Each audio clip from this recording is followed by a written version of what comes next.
大家好，今集會同大家講一講 TradingView 嘅 Stock Screener。舊款嘅 Stock Screener 咧，TradingView 咧已經係正式停用咗噶啦。咁所以咧，我哋需要用新嘅 Stock Screener。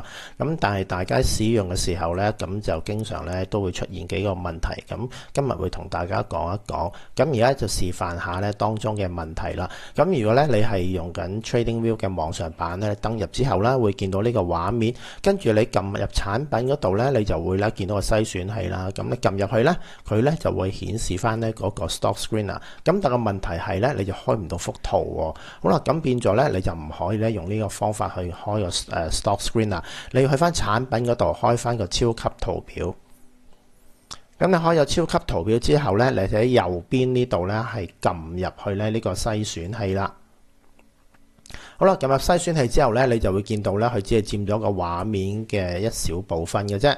咁咧，你可以咧撳上邊呢個啦，將覆蓋層移到分割視圖啦。咁撳一撳落去嘅時候咧，佢會放大咗。咁但係點樣縮翻細咧？其實咧佢又係唔能夠自動縮翻細嘅喎。咁你要撳個交叉嘅。咁所以咧我哋咧就主要咧都係咧撳咗咧呢個篩選器之後咧，就維持翻係呢種畫面啦。咁你可以咧係即係喺呢一個灰色呢一條間條度咧就左右移動嘅咁就可以幫你咧去即係同一時間咧睇到咧有幅圖啦，同埋咧係有個篩選器喺度噶。